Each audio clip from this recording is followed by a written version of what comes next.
Well, we kick off this morning going across to research associate at the Institute for Global Dialogue, Ashraf Patel.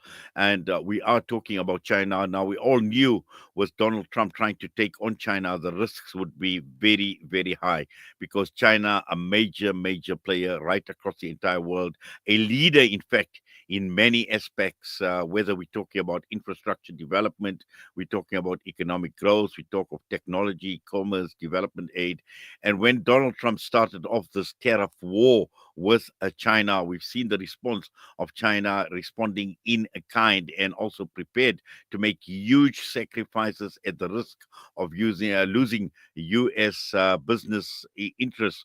But since then, we've seen China take some very, very drastic steps. In fact, just last night, apparently, we learned of China actually even canceling their contracts or their purchase of Boeing as well. And this is one of the major companies in America that could actually sink, that could actually go bankrupt.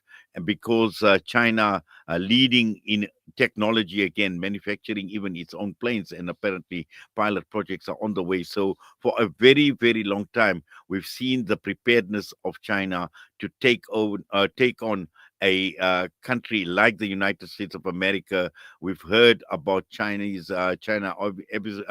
canceling U.S. Treasury bonds. Now, all of this are indicators to tell that the Trump trade wars could have catastrophic consequences for the United States of America. Yes, the global economy may suffer to an extent, but just for how long?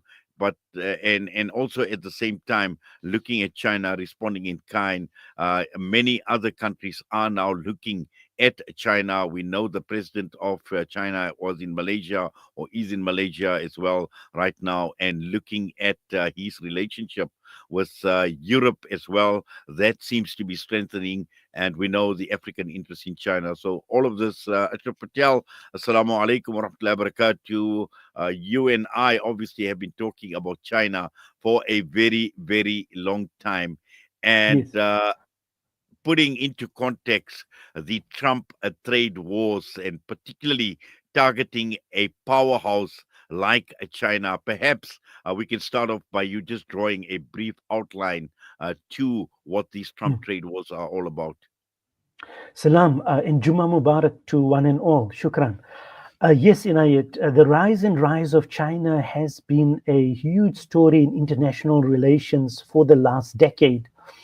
With the Trump trade wars in the last several months, most of the major and smaller midterm economies have been under the geopolitical headwinds of the Trump administration. And of course, center to all of that has been China. And for some context, it's important to note that in the 80s, the US strategy was what was called outsourcing of production to the East. That was the huge story of globalization in the 1980s and 90s. Massive amounts of outsourcing went east to anchor nations such as South Korea, Indonesia, Malaysia, and Vietnam. And this model created enormous amount of relatively affordable goods and services for the global market, and especially the United States. So they have benefited, US consumers have benefited when Asia became the factory of the world. But a huge milestone was when China formally joined the World Trade Organization in 1996. And for the next 2.5 decades, it had become the major manufacturer and exporter of the world. So this is the big economic story, the geo-economic shift to the east in the last 2 decades. It has been a major boost for the global south and a kind of contraction for the US and the West. And therefore, in international relations, we are seeing a moment of changing of the guard of the superpowers.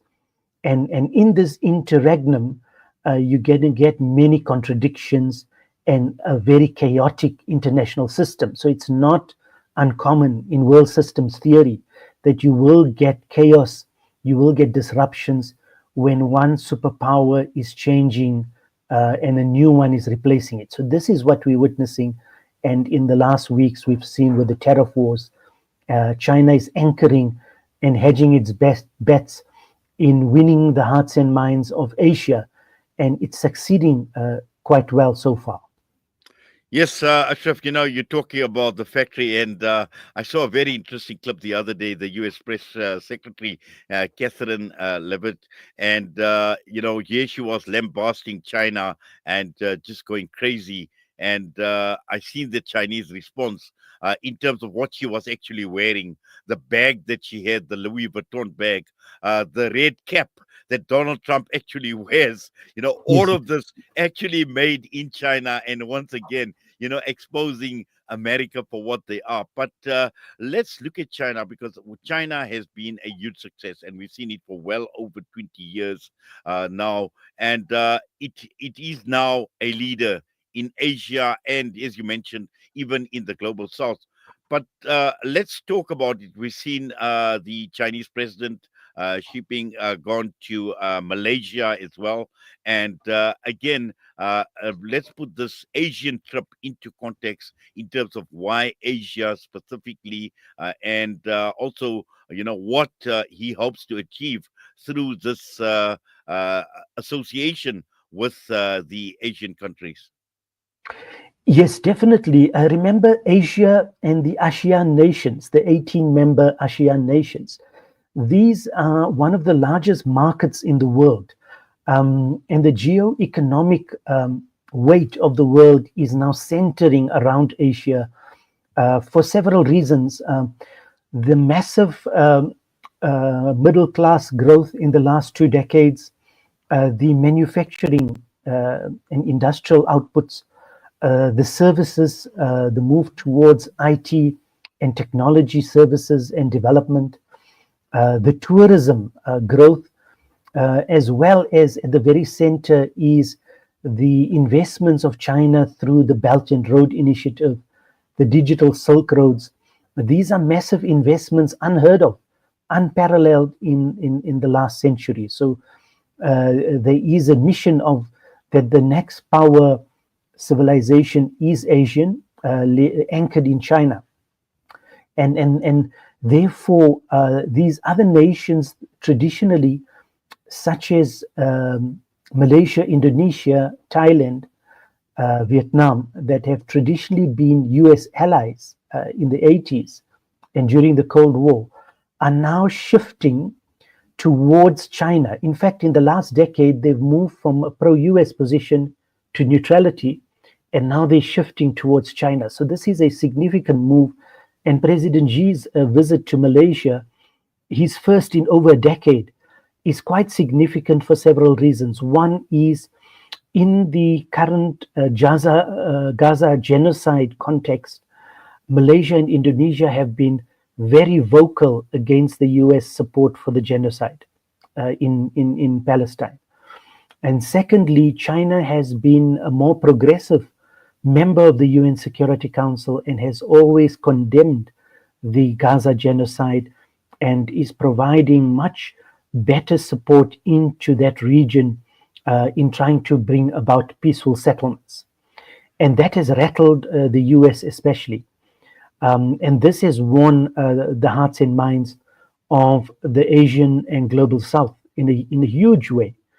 And therefore, the shift, especially of Malaysia and Indonesia, into the Chinese side is another major move that will anchor and ensure that the East, the Asia, has got a kind of common position and will be more coherent going forward as the US-China rivalry deepens. And so China has got a plan, a strategic plan. It's engaging very proactively and productively, whether it's infrastructure investments, trade deals, digital systems. So the soft power of China and the developmental outreach is significant, so unmatched. The US does not have that capacity or resources at this point in time. And with the delinking of the Trump administration from global institutions and the trade wars, will see this phenomenon deepen. And therefore, China is now in a better position in winning the global south. And it is winning the hearts and minds and the productive needs of the global south week by week. So it's a significant shift that we are witnessing in international relations. Well, in fact, we'd just like to explore a bit more on this whole question of international relations, and more importantly, looking at the reach, of China into Asia as well, and how is this likely to impact on the global south as well. And you mentioned both Malaysia and Indonesia, and these are countries that will be joining BRICS in 2025, and that is important, but very, very significant. But before that, Ashraf, we need to take a quick break. We'll be back. Day by day. This is Salam Media.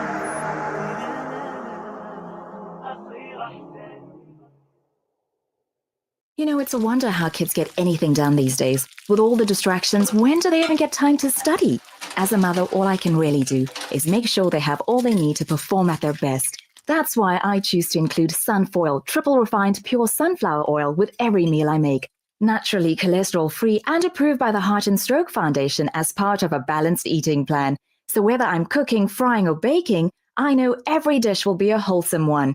Sunfoil, now we're cooking.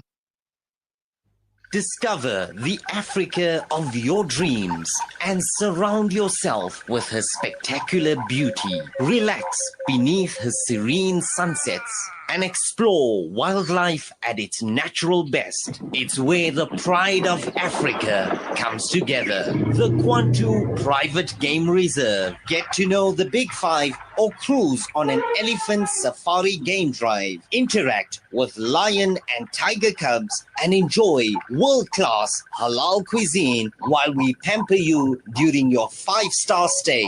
Indulge in the true African experience. For reservations, call now on 042 203 1400 or visit kwantu.co.za. The Kwantu Private Game Reserve, the place of gathering. Valley's Motor Spares. We supply motor spares and accessories for all makes and models of motor cars, LDVs, bakkies, trucks, and earth-moving equipment. We deliver on time, every time. Please contact us via WhatsApp on 014-592-0925 or call 014-592-0925 or visit 28 Zenderling Street, Rustenburg. Remember the name. Valley's Motor Spares. Abu Huraira narrated that he heard the Prophet Muhammad, may the peace and blessings of Allah be upon him, say, "In black seed there is a healing for every disease except death." This Ramadan, experience the health benefits of this ancient blessed seed by using the Tib Black Seed range. Black seed assists the body to boost immunity, regulate blood sugar levels, reduce inflammation, and act as a potent antioxidant. Experience a holistic approach to health by introducing the Tib Black Seed range into your Ramadan routine. Available in capsules, pure cold-pressed oil, and a vapor rub. Trust Tib Health Sciences for quality black seed products. For more information, visit blackseed.co.za.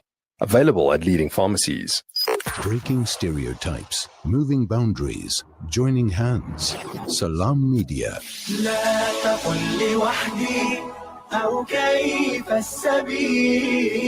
Humanity sets the agenda. Well, we continue our discussion with research associate at the Institute of Global Dialogue. We're speaking with Ashraf Patel. We're talking about the Trump-China wars, the trade wars, and what this actually mean.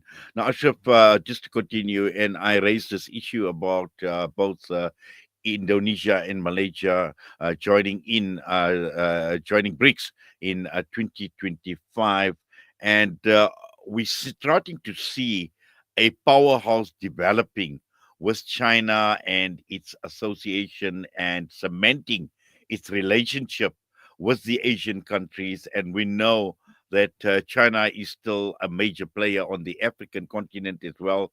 And let's just talk a bit about the global south, because what we're finding is even from a global political landscape, You mentioned Malaysia, Indonesia, very, very vocal on the issue of Gaza.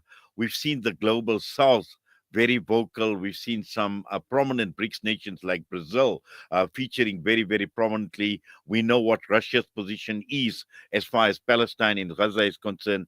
And China, again, playing a huge role. We know that even last year sometime, they tried to unify the Palestinian factions as well, because they realize that a united Palestine is what is also needed to counter what is taking place as genocide, and also, again, Western interests as far as Palestine is concerned, in the interest of Israel. We know where they stand in terms of who they think should be governing the people of Palestine, their association with the Palestinian Authority. Now, all of that put together tells us that, China is a very different China from what we've known 20 years ago. We know Trump had called them peasants, but now they are a force to be reckoned with.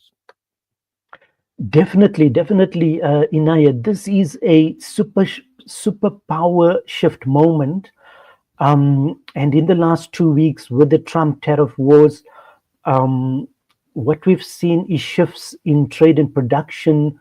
As a result, Brazilian farmers have witnessed a bonanza, whereas US farmers are now losing out on exports to China, particularly beef, soya, and grains.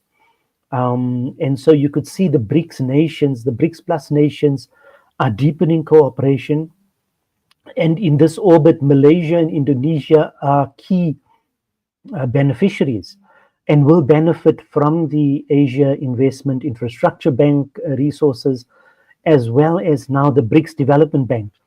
So nations like South Africa, Egypt, Iran, Bolivia, Indonesia, Malaysia, these are important nations in the global south and are now part of the BRICS family. And better cooperation is deepening in global institutions, saving multilateralism, making the World Trade Organization work for a fair and inclusive trade system, reforming the international financial institutions. This week, the World Bank and IMF meets in Washington again, and the Global South got better positions in broadening development finance and as well as a governance of these institutions.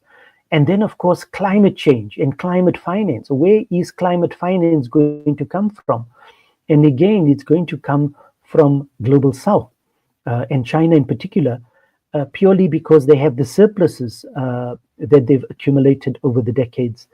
And so these are interesting dynamics. They're not perfect, but they actually a much more better and inclusive model of development that is very important, what we call peaceful development. So the entire trajectory of China's engagement of the world is called peaceful and sustainable development. And I think it's very important to unpack that concept. It's a huge civilizational shift. For 8 decades, the global south was subject to the Cold War, and whichever side you were on, there was conflict, there was arms export, there was Cold War and sanctions. And that was all the global south knew for 7 decades. With the rise of China, which has a different model from the West and the old USSR, this model is rooted in global south.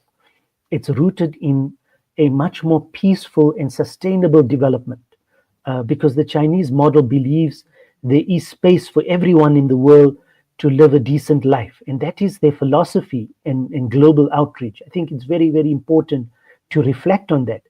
And therefore, we're seeing the global south now move towards the Chinese world in stages, of course, but it's not one that is unequal, such as the relationships with the West.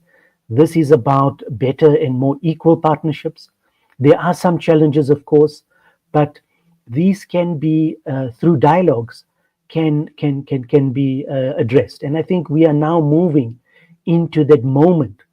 Many international relations scholars always said that this shift will take place, but in the 2040s or 2050s, where the US would lose out its superpower, and then naturally China will take over. But we're seeing that this superpower shift may happen within this decade, and that is hugely significant, as significant when the USSR collapsed in the late 1980s. So these are huge geopolitical moments, and anything can happen. Therefore, the world is very unstable at this point in time, and one needs solid leadership.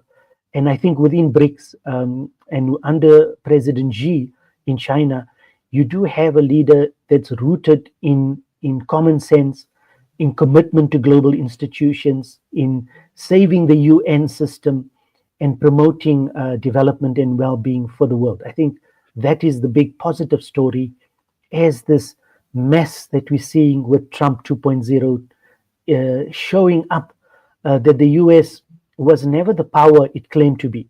It always lived on the resources of other nations, and at $34 trillion in debt accumulated over so many decades, that means the US so-called success was generally an illusion, and now this illusion is unsustainable, and therefore we're seeing all the chaos, because once you get used to a certain lifestyle living on debt, and now you have to make sacrifices, it's not going to be easy. And therefore what some IR scholars are calling, this is the kick of a dying horse, and the US horse is bolting or has bolted. Well, it certainly has, Ashraf. And, the thing is, when look at Trump, and I think he miscalculated very, very badly as far as China is concerned. He'll become he's just come in now, and he'll be gone within a matter of 4 years. And I'm not too sure whether he would even last that 4 years, considering the midterm elections in the United States of America, because the American people have also come to terms with the destructive force that Donald Trump and his cronies have actually become. And on the other hand, you've got China that cares, taking 900 million people out of poverty.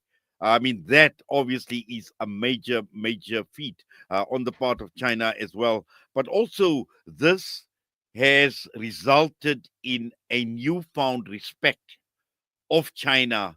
And not only in the Muslim world, we know the Muslim world obviously is looking up to China, but also looking at Europe.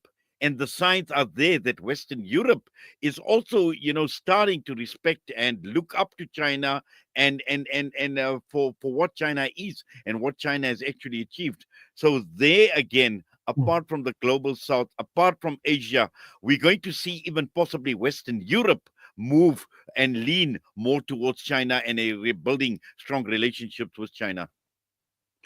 Yes, definitely. I mean, just a few months ago, under the Biden administration, the relationship between Europe and the US was the closest ever. And one thought that Atlantic alliance would never end. And in just several months, the entire transatlantic alliance has been disrupted and upended. And with the trade and tariff wars, Europe has now taken a completely independent foreign policy position. And that is unique again in international relations. For several decades, its entire security and economic partnerships was anchored in the US. And today, the EU and all the core nation states of the EU have much more independent foreign policies. Now, that is also significant. And with the more broader shift towards China's prowess in technology and trade and innovation, they are looking at China as a more responsible trade partner. It has a huge market of 500 million middle-class consumers, and it also is supporting and respecting international institutions, especially the UN. So in this, the Europeans see a much more stable partner, and relationships are developing much closer. Just last week, Spanish Prime Minister Pedro Sanchez visited China, and much trade and development and global relations have been strengthened. So those are different entry points in the expanding relationship, rooted in common values, but not just common values in global governance, but a commitment that the world needs a stable system because we face the climate crisis. We need climate finance, inclusive climate finance.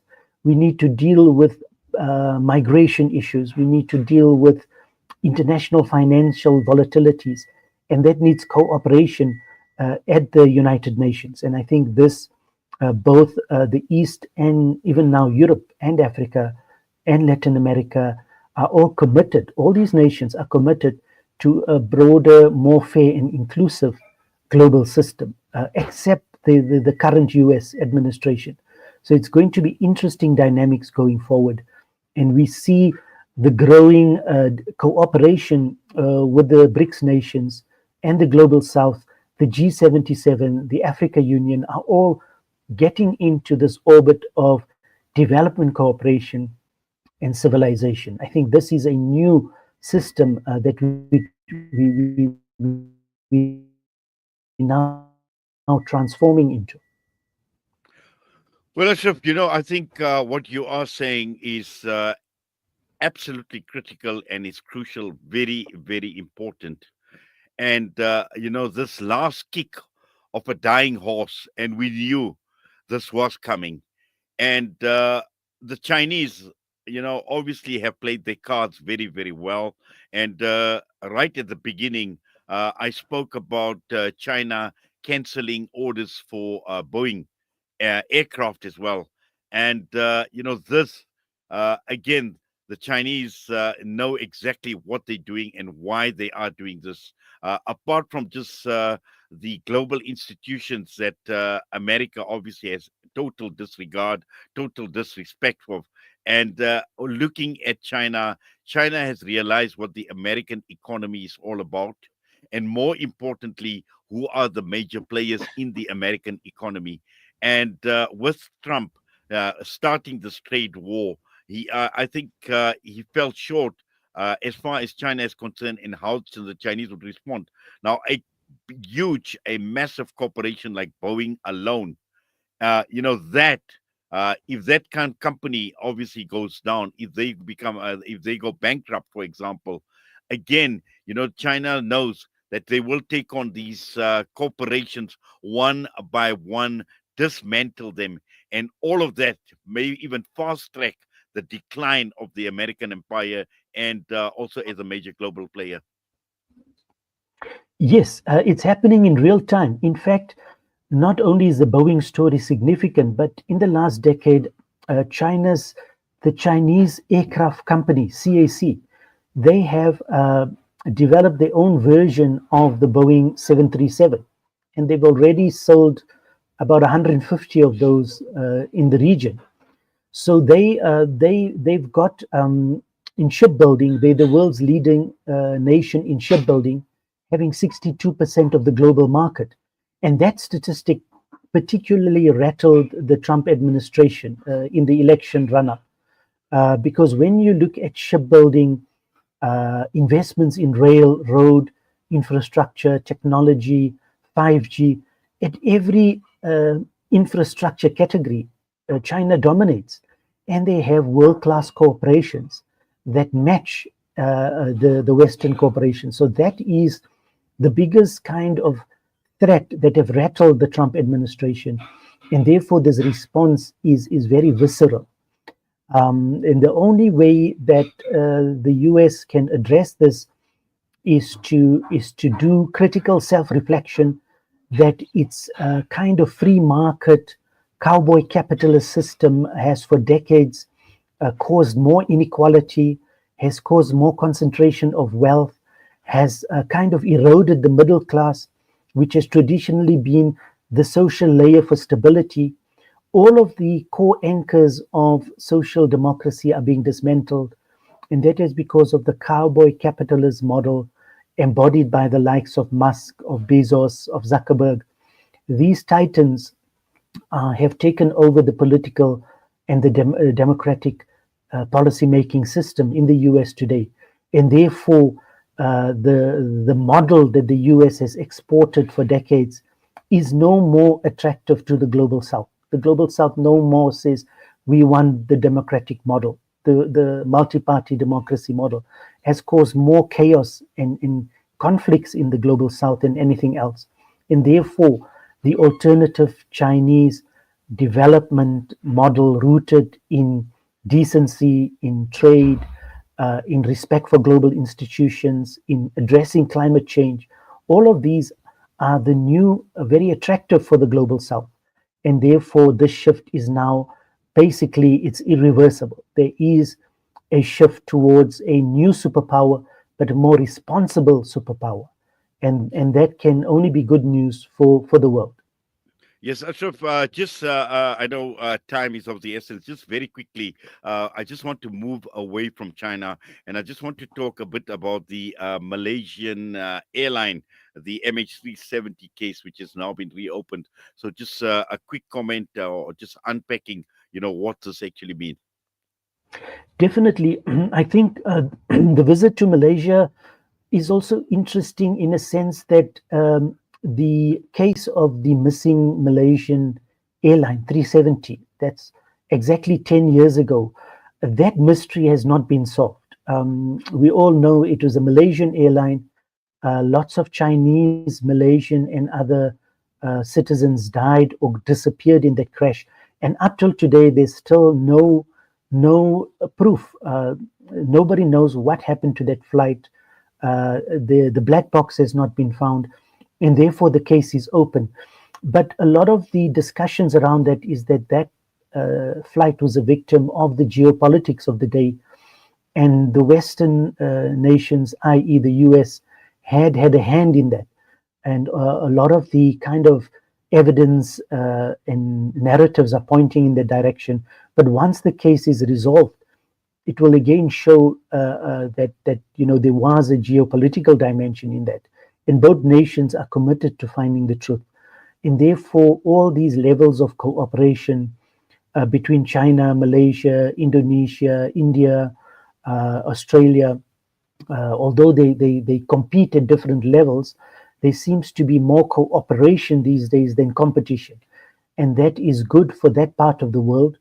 And hopefully Africa won't get left behind, because the BRICS nations and China through the FOCAC program are committed to ensuring the Belt and Road Initiative and these investments also ensure that Africa benefits from trade, development, and investment. So these are interesting moments, but these moments, as they amplify, will ensure a decisive shift to a kind of new order. And that is the big story, not only of the week, but I think this is the big story of the year 2025, when we see the shift taking place. But it's going to be a very difficult and stormy ride ahead. But I think cool minds will prevail in the global system. Well, certainly it's going to be a defining year from all intents and purposes, and from what we've just discussed, Ashraf. And again, the United States of America and Israel, and the signs are there, the writing is on the wall. Both these countries will be imploding from within, and it is their leadership, it is their governments that are going to be the major cause of this implosion that is likely to take place. And I think we are going to be seeing a very, very different world in the not too distant future, inshallah. But with that, Ashraf, as always, we thank you. We appreciate your time. Have yourself a great Jummah as well. And please take care. Assalamu alaikum wa rahmatullahi wa barakatuh. Wa alaikum salam wa rahmatullahi wa barakatuh.